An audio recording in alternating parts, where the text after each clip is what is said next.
Hey guys, it's Tyler Jefferson. In this video, I'll be telling you some unknown facts about Frederick Douglass that you may not know about.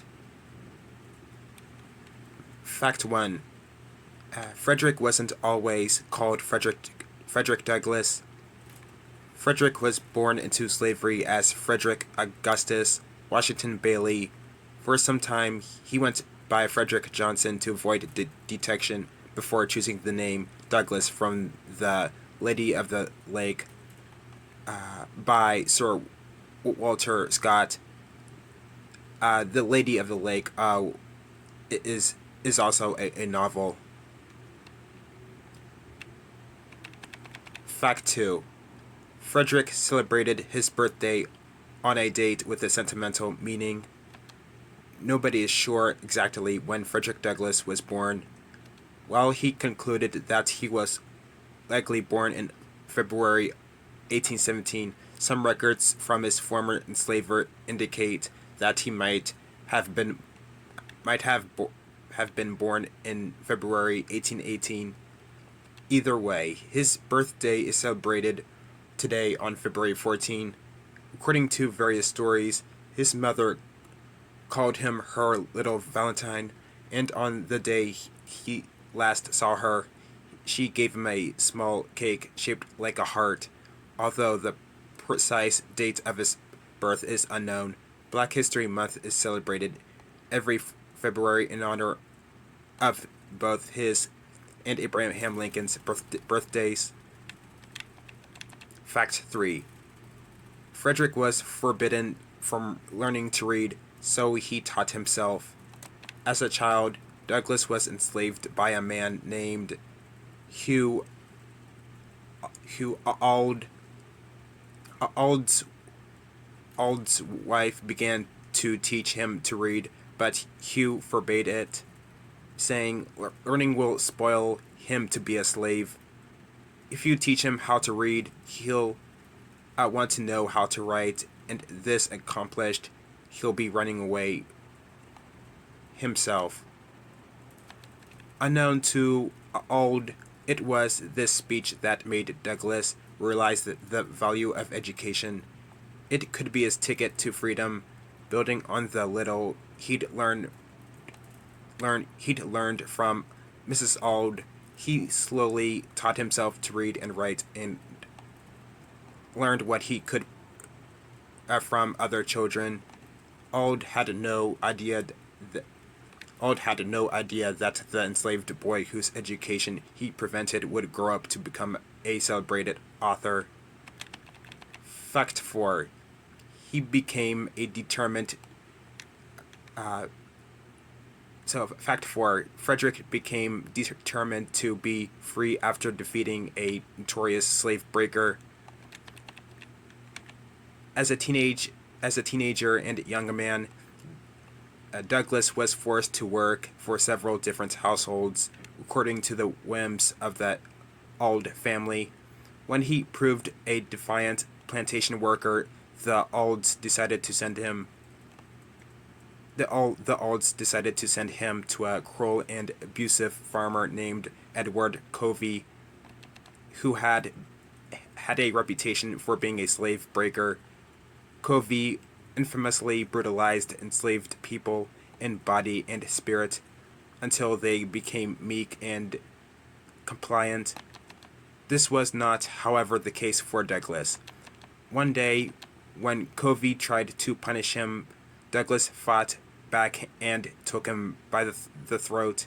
Nobody answered the cruel man's cries for help as Douglas threw him into the cow pen. He knew that Covey would not report him because it would mean admitting failure as a slave breaker.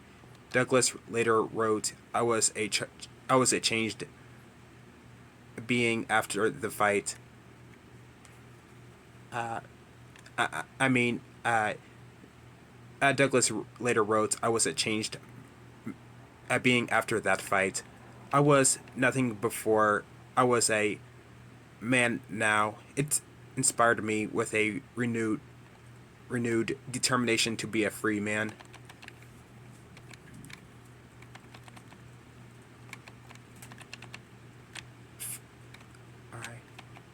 Fact 5. He escaped slavery disguised as a sailor with the help of his wife. Uh, Fredrick escaped slavery disguised as a sailor with the help of his wife. For some time, Douglas worked as a caulker at a shipyard in Baltimore. Because he was still enslaved, he barely got to keep any of his wages. Most of his pay went straight to the Auld family, but while working in Baltimore, he met and fell in love with a local free black woman named Anna Murray. She helped provide him with some money and the supplies he could use to escape slavery, including a sailor's uniform. Douglas borrowed the papers of a free black sailor and assumed his identity to take a train north to New York. He and Anna married just 11 days later. Fact 6. Once Fredrick reached freedom, he assisted fellow fugitives along the Underground Railroad. The Douglas family ultimately settled in Rochester, New York, where they befriended fellow activist Susan B. Anthony. Both the Anthony home and Douglas home became stations on the Underground Railroad, where enslaved people escaping to freedom could come for shelter and assistance. The Douglases installed a secret passage to conceal fugitives and provided them with food and assistance. Escaping slavery was extremely dangerous, with so-called fugitive slave laws prescribing harsh punishments for those who were caught. In the 1850s, it also became a federal crime to aid escaped enslaved people. Douglas and his wife risked a lot to help others to freedom, but Douglas was determined to give the same aid to others that he had received. Fact 7. He found support overseas in Great Britain and Ireland.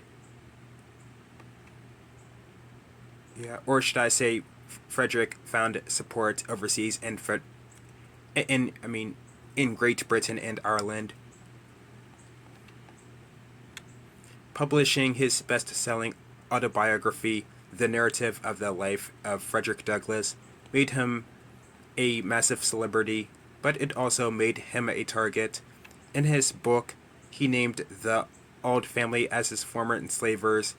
Douglass had never been formally freed and was still technically a fugitive all those years later.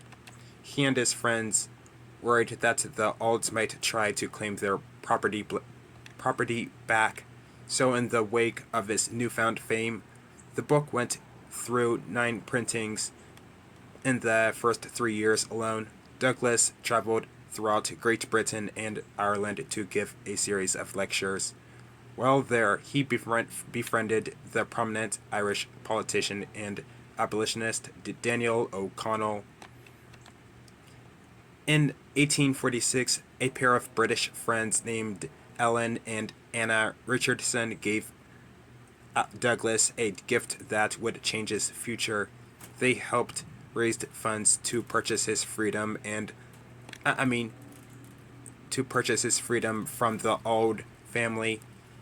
He could legally return to the United States as a free man. Fact 7. He was an advocate for women's rights and sort of became a vice presidential candidate. In addition to campaigning for abolition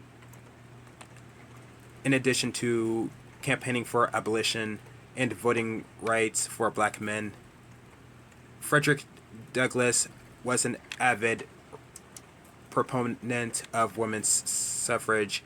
Many of his suffragist friends, like Susan B. Anthony and Elizabeth Cady Stanton, did not support the 15th Amendment because it did not grant voting rights to women, but Douglas saw it as a step. But Douglas saw it as a first step that women's suffrage would later follow. As soon as the 15th Amendment was ratified, Douglas began to campaign for a new amendment that would extend the same rights to women. In fact, when the Equal Rights Party nominated Victoria Woodhull as their candidate for President of the United States, despite not being allowed to vote, they chose Douglas to be her running mate. There was just one small problem. He never actually knew about or consented to that nomination. He had other fires to fight, literally. His house had burned down, and dealing with the aftermath captured his attention at the time. Still, he became the first black man nominated to the vice presidency. When he died, obituaries described him as a friend and companion of women. So for fact 7, Fredrick was an advocate for women's rights and sort of became a vice presidential candidate. So, alright, fact 8. Fredrick was the most photographed American of the 19th century. You heard it right. More than Abraham Lincoln, Ulysses S. Grant, and George Custer, over 160 separate photographs exist from his lifetime. He saw dignified, well-composed photographs as an antidote to the offensively exaggerated cartoons of black Americans that often represented them in the media.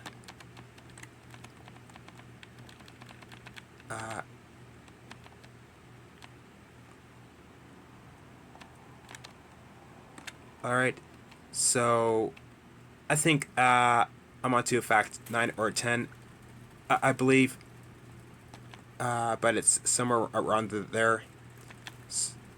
But anyway, another fact about Frederick Douglass was his second marriage created controversy. Anna Murray Douglass died in 1882, having shared 44 years of marriage and 5 children with Frederick Douglass. Douglass fell into a deep depression for over a year before finding love again with the literal girl next door, Helen Pitts, a college educated suffragist and former teacher. She'd moved to D.C. to stay with her uncle. His next door neighbor, the Lion of Anacostia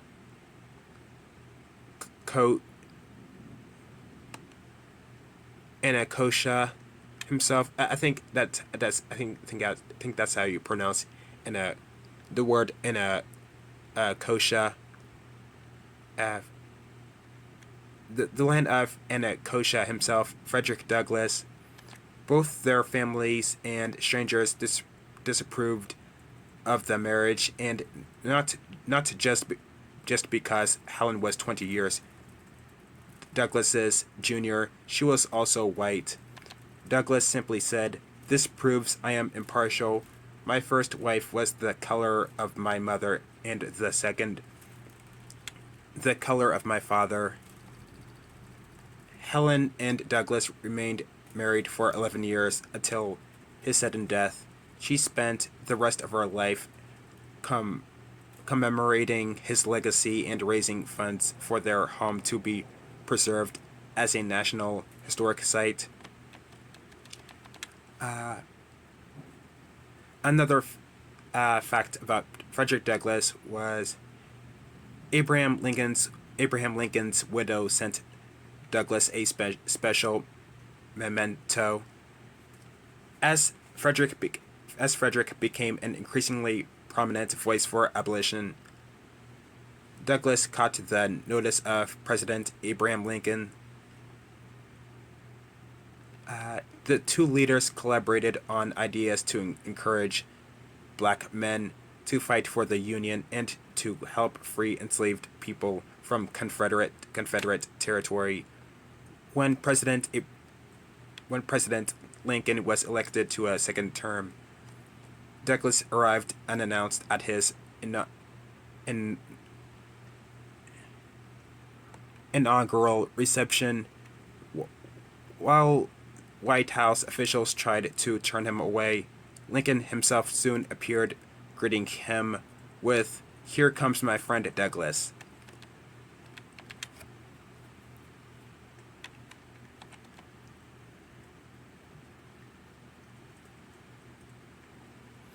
After his assassination a mere month later, Douglas received a touching gift from Lincoln's widow, the president's own walking stick. He kept it for the rest of his life.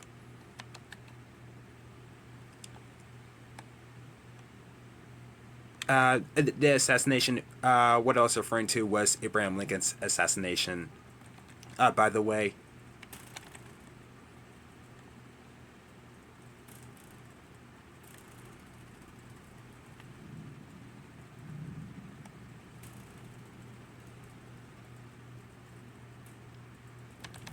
another fact about Frederick Douglass was Douglass lifted weights every morning.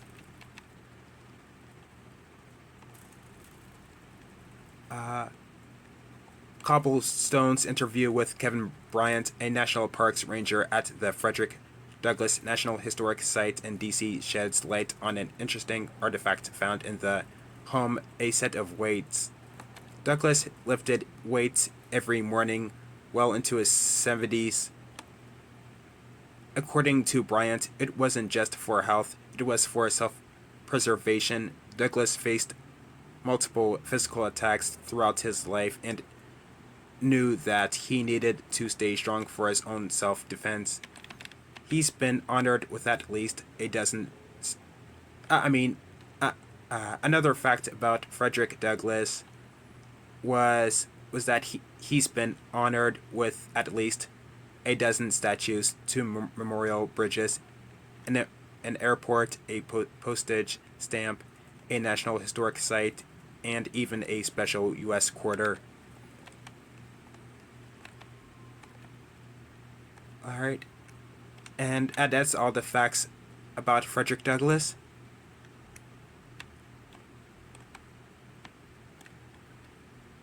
Alright, so if you want to read these facts about Frederick Douglass for yourselves, I will send a link into the comments section, and I'll see you guys in the next video. Peace.